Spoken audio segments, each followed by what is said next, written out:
롱타임 노씨 안녕하세요. 무비썸 22회 시작합니다. 저는 박지선이고요. 네, 저는 이동진입니다. 네, 오래간만입니다. 글쎄 말이에요. 근데 네. 처음으로 지금 한 3주 만에 뵙는 거 아니에요? 맞아요. 네.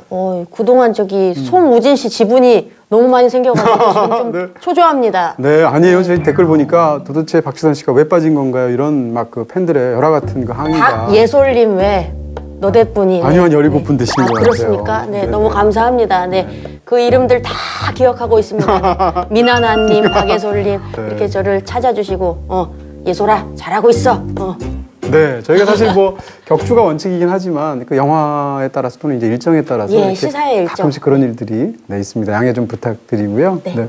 오늘 옷도 일단 이게 갖고 계신 그 스펀지밥 아이템 3,764분의 1이잖아요. 맞습니다. 네. 좀 오늘 좀 화사하게 좀 하고 왔습니다. 아무래도 그 영화가 영화인지라 영화 보니까 또 어린 아역들이 많이 나오더라고요. 그렇습니다. 우리들 때 이후로 가장 밝은 옷, 집에서 가장 밝은 옷 한번 꺼내입고 왔네요. 자, 이제 가려진 시간 우리 얘기를 시작하도록 하겠습니다. 이 영화 참 많이 11월에 개봉하는 영화 중에서 많은 분들이 굉장히 기대했던 작품이에요. 어떠셨어요? 어제 막 보셨잖아요. 어제 봤어요. 어제 봤는데 보고 나서 제일 먼저 한 말은 독특하다.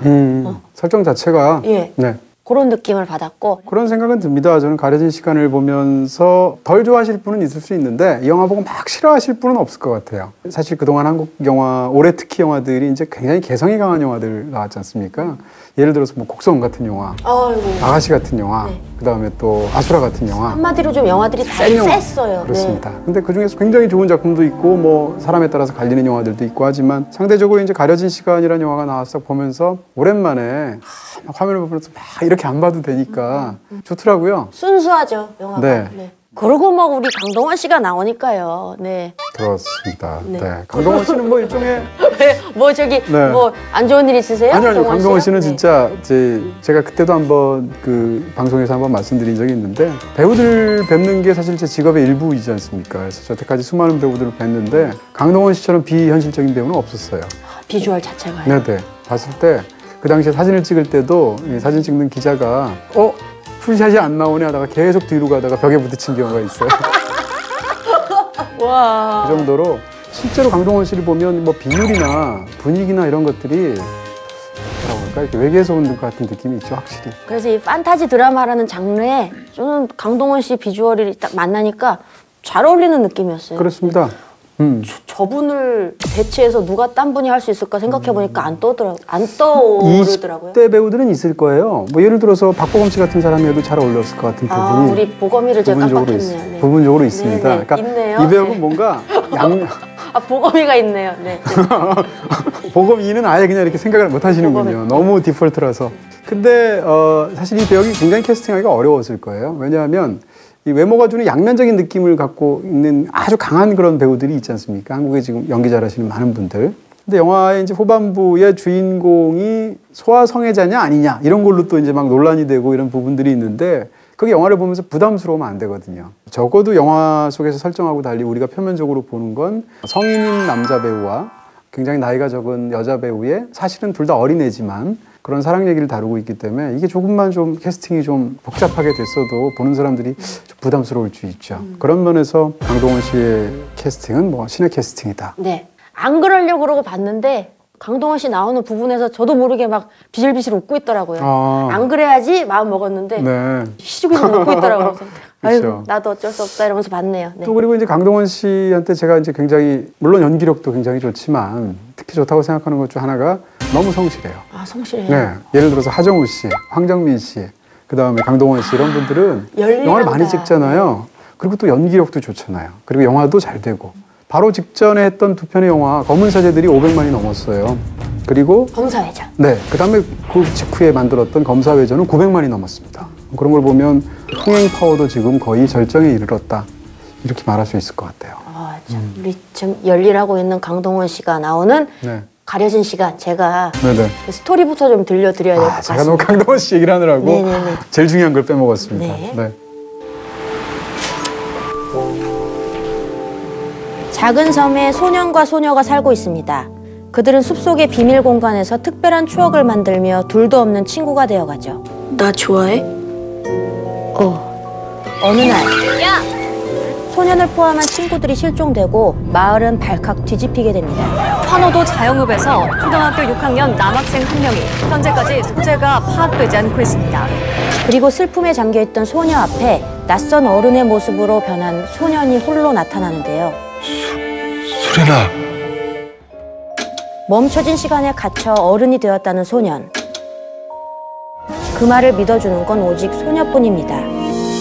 머리 자르니까 옛날 얼굴이 있는 것 같다. 마을 사람들은 오히려 소년을 실종 사건의 범인으로 의심하며 쫓기 시작하죠. 과연 소년과 소녀에겐 어떤 운명이 기다리고 있을까요? 너만 내가 나라는 거 알아주면 돼.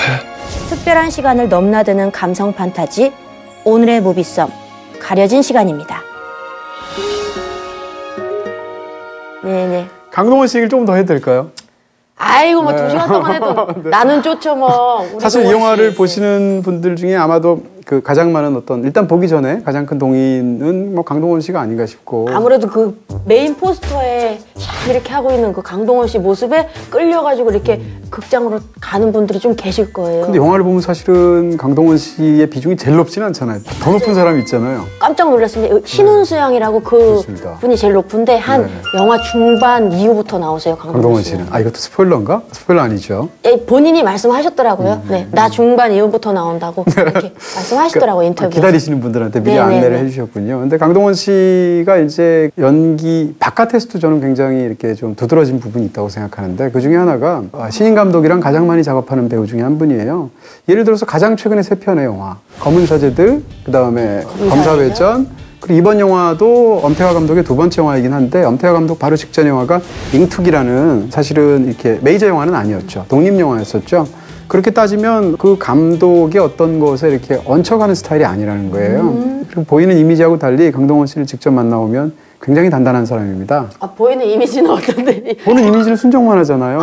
이렇게 뭐 컬럭컬럭하면 무명천에 피 묻고 이럴 것 같잖아요. 그런 느낌 아닙니까? 근데 실제는 아니에요. 실제는 굉장히 남자다운 성격이고 뭐 그렇다고 해서 터프한 사람은 아닌데 제 느낌으로는 굉장히 의지가 굳고 굉장히 주체적인 스타일의 사람입니다. 약간 상남자스러움이 맞습니다. 보여요. 뭐 있어요. 슬쩍슬쩍 어떤 인터뷰나 이런 거 볼 때 네. 약간 자세 이런 거에서 약간 보이는 것 같아요. 그렇습니다. 그렇지만 사실 지난 몇 년간 한국 영화를 본 관객들 입장에서는 강동원 옷 갈아입히기 쇼를 본 것 같은 느낌이 있잖아요. 죄수복을 입어도 멋지고 그다음에 제복을 입어도 멋지고 가을 직전에 그랬는데 이번에는 또 이제 꽃거지로 나오잖아요. 초반에. 약간 머리도 장발에 약간 그쵸. 부슬부슬해가지고. 왜냐면 혼자만 그 숲속에서 산속에서 그런 세월들을 살았으니까. 괜히 모델 출신이 아니죠. 네. 중간에 그런 대사가 있었어요. 이제 대사 2가지가 굉장히 재밌었는데 하나는 아직 너는 30은 안 됐다는 얘기야. 이렇게 신은수 양이 얘기를 해주는데 그때 또 제대로 클로즈업을 영화가 딱 잡아줍니다. 근데 그럴 때 얼굴이 사갔으면 안 되잖아요. 근데 강동원 씨 나이를 우리가 알고 있는데 아직 30은 안 됐다는 얘기하고 클로즈업을 딱 잡는데 자랑스럽게 그 얼굴은 진짜 그렇게 보인다는 거. 또 하나는 이 꼬마였을 때 어린 성민이가 키가 185쯤은 됐으면 좋겠고 이렇게 바라게 되죠. 그리고 또 이제 둘이 키스하는 장면에서 뽀뽀라고 하죠. 네. 키스까지는 아니었어요. 네. 죄송한데. 선생님. 네네네. 예, 뭐 보신 거예요? 저 같은 사람이 나오면 진짜 사람들이 너무 순수한 뽀뽀였어요. 예. 뽀뽀 장면, 뽀뽀 네, 장면. 뽀뽀로 정정하겠습니다. 네. 뽀뽀 장면을 보시게 되면 사실은 둘 중에 그 소년, 소녀에서는 소년의 키가 조금 더 작잖아요. 근데 계단 위쪽에 있습니다. 그래서 너 잘하면 이 정도 키가 되겠구나 라고 이제 그 수린이가 말을 하게 되는데 그리고 나서 풋풋한 장면이 나오게 되는데 그때 키도 역시 한 185쯤 되는 그 위치에 올라가 있는 거죠. 그래서 이것은 아마 강동원 씨의 캐스팅을 염두에 뒀거나 아니면 캐스팅이 되고 나서 넣은 설정이었을 것이다. 이런 생각이 들더라고요. 근데 영화를 보고 나시면 사실은 이 강동원 씨도 강동원 씨인데 아역 배우들이 연기를 너무 잘해서 어디서 저런 아역 배우들을 데리고 왔을까. 올해 그런 영화들이 참 많았잖아요. 우리들. 네. 우리들에서의 아역 배우들이 진짜 탁월했었죠. 근데 약간 조금 다른 지점이 있었어요. 저는 우리들에서 그 친구들은 어색한데 좀 자연스러움이 있었는데 이 친구들은 좀 능글맞은데 약간 어색함이 있는 거예요. 저한테는. 맞습니다. 네. 그러니까 우리들에서 연기가 훨씬 더 사실적이라면 여기서의 그 배우들의 연기는 좀 더 장르적이죠. 그 다음에 그 신은수 양을 이제 영화를 보면 굉장히 강렬한 인상을 갖게 되는데 일단 얼굴에 화면 그렇게 담기면 얼굴이 그 담겨 있는 그 뭐라고 그럴까요? 표정이나 정조나 이런 것들이 굉장히 좋아요. 참 막 산전수전 다겪은 얼굴 같기도 하고 뭘 다 알고 있는 것 같고 네. 그렇죠? 네, 얼굴이 깊다고 얘기할 수 있을 것 같고요.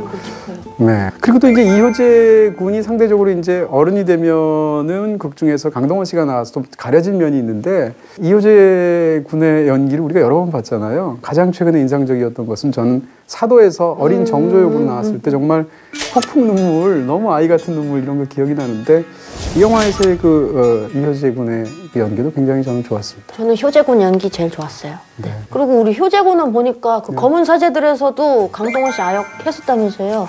강동원 씨 그러네요. 아역이 지금 두 번째래요. 아, 전담이군요. 네, 전담이에요 지금. 과연 185cm까지 성장할 수 있을지 그래, 궁금하네요. 부담 주지 마세요. 아니 키 때문에 컴플렉스가 효재야, 있어가지고. 너 잘하고 있어. 네. 괜찮아, 잘하고 있어. 아니 쑥쑥 클 것 같아요. 얼굴이 갸름해서 네. 쑥쑥 클 것 같은 그런 느낌. 진짜 참 묘하게 생겼어. 약간 소지섭 씨 얼굴도 있고요. 그래서 바로 그런 이유로 어린 정조역을 한 거잖아요. 왜냐하면 나중에 그러니까 실제로 어른이 된 정조로 소지섭 씨가 나왔잖아요. 그러고 보니 그런 맥락도 있네요. 효재는 너무 부담스럽겠다 지금. 소지섭 씨 그래야 돼. 아역하고 한쪽에는 강동원 씨 소지섭, 아역하고 그러는데 한쪽에는 너무 강동원. 부담스럽겠다. 효재야 너무 부담 갖지 말고 그냥 네. 건강하게만 자라다오. 누나는 많은 거 안 바래. 건강하게만 자라. 누나한테 한번 좀 오셔야 될 것 같은 그런 느낌이 드네요. 저는 또 보고 나서 아무래도 저도 연기를 어찌됐든 하니까 보는데 강동원 씨 참 연기하기 쉽지 않았겠다 이런 생각도 들었어요. 왜냐면은 이 캐릭터 자체가 그냥 어린아이의 영혼이 들어간 어른의 모습이 아니라 어찌됐건 간에 멈춰진 시간 속에서 홀로 한 15년 정도를 산 거잖아요. 그렇죠.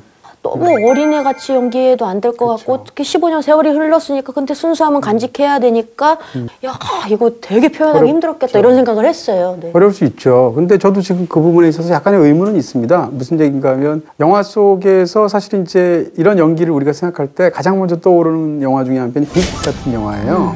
탐 행크스가 나왔던 탐 행크스의 빅에서도 소년이 갑자기 성인 남자가 되는데 그 소년이 13살이에요. 그 성인 남자가 됐을 때 나이가 30살이에요. 그러니까 빅이랑 설정이 굉장히 비슷한데 그거는 근데 빅에서 탐 행크스는 13살처럼 연기를 하는 게 맞습니다. 왜냐하면 13살인데 갑자기 30살의 몸을 가졌을 뿐 그 머리 그대로거든요. 근데 이 영화에서 이 가려진 시간에서의 설정은 이 소년은 갔다 와서 13살이 아니에요. 그 사이에 실제로 세월이 16년이 흘렀어요. 그랬을 때 이 강동원 씨 연기는 근데 약간 소년스럽게 13살에 가깝게 연기를 하지 않습니까? 네. 근데 그런 게 약간 의문이 들기는 해요. 다시 말해서 저 소년은 어쨌건 그 상대적으로 세상으로부터 단절되어 있었기 때문에 좀 더 어리긴 하겠지만 그렇다고 해서 13살은 아니고 그런 면에서 강동원 씨 연기 톤에 대해서 흥미롭기도 하고 약간 갸웃거리기도 하고 그런 부분이 없지는 않았습니다. 네, 그리고 아까 이제 빅 이야기를 했는데 무엇보다도 초반을 보면 가장 많이 떠오르는 영화는 구니스라는 영화입니다. 구니스요? 네. 구니스에서 아이들이 해저 동굴을 탐사하는 그런 얘기거든요. 여기도 보면 중간에서 동굴이 굉장히 중요하고 또 아이들의 어떤 그런 느낌 해서 초반의 느낌은 이제 구니스가 떠오르기도 하는. 저는 미스 페레그린과 이상한 아이들의 집 그 영화가 계속 떠올랐어요. 보면서 그 멈춰진 시간 안에서 계속 하루를 살고 강동원 씨도 이 안에서 멈춰진 시간 안에 혼자서 살고 있고 네. 그 영화 우리가 다뤘던 영화이기도 하고요. 그렇습니다. 생각났네요. 네, 사실 영화 속에서 어떤 판타지 세계가 펼쳐진다라는 건 스포일러가 전혀 아니잖아요. 이미 뭐 장면을 통해서 많이 소개가 되었고 네. 사실 판타지 영화에서 판타지 세계를 어떻게 그 존재하지 않는 시공간을 어떻게 설득할 것인가가 굉장히 중요한데 그런 면에서 뭐 인상적인 부분 뭐 기억나는 거 있어요? 깜짝 놀랐어요. 왜냐면 그 멈춰버린 그 시간들이 표현이 잘 된 거예요. 너무 특히 뭐 이렇게 물 같은 게 흐르다가 멈추고 맞습니다. 막 이런 것들 있잖아요. 네. 그리고 막 비누 이렇게 조각해서 조각 팍 날리는데 뭐가 이렇게 물건을 던지면 거기서 멈춰버리잖아요. 그래서 그런 것들도 되게 진짜 판타지스럽고 예쁘다. 영상이 예쁘다 이런 생각이 좀 들어서 맞습니다. 만약에 그런데 실패하게 되면 더군다나 이 영화는 굉장히 미스 페레그린 같은 영화랑 달리 미스 페레그린은 대놓고 판타지고 그 판타지 톤 자체를 처음부터 끝까지 밀어붙이는데 이 영화는 굉장히 사실적인 맥락에서 아까처럼 시작을 하고 중간에 판타지 세계 얘기가 나오잖아요. 근데 이게 연결이 잘 맞지 않으면 영화가 굉장히 이상하거든요. 근데 그런 부분에서 인상적인 부분 확실히 있었고요. 그리고 그 판타지 세계에서 현실 세계로 마침내 돌아오게 될 때 그 마침내 돌아오는 것을 시각으로 묘사하지 않고 소리로 묘사하는 것도 참 좋았습니다. 바닷가라서 바닷가에서 이제 시간이 다시 이 원래의 시간으로 돌아오게 되죠. 그랬을 때 생각을 해보면 소리라는 것도 시간이 정말 거의 정지에 가깝게 되어 있으면 소리가 안 들리겠구나. 네. 그렇죠? 그런 생각이 들잖아요. 네, 그래서 네. 그 세계를 이렇게 정지된 세계를 고요한 세계를 묘사하다가 그것이 현실로 돌아오는 순간 파도 소리, 새 소리 이렇게 묘사하는 것이 참 인상적이었다. 이렇게 얘기할 수 있고요. 이거 외에도 이런 장면들이 굉장히 많아서 사실은 그것 자체는 신기하지 않은데 그 세계를 어떻게 영화의 디테일로 설득해내느냐라는 부분에 있어서 몇몇 부분들은 굉장히 재밌게 느껴지는 그런 장면들이었죠. 그러면요 이쯤에서 파트 1 마무리하고 네네. 잠시 후에 파트 2에서 얼른 파트 3 가고 싶어요. 막 얘기하고 스포일러가 많아가지고 중반부에도 하나 뭐 스포일러가 있고 네. 파트 2로 넘어가도록 하겠습니다. 네.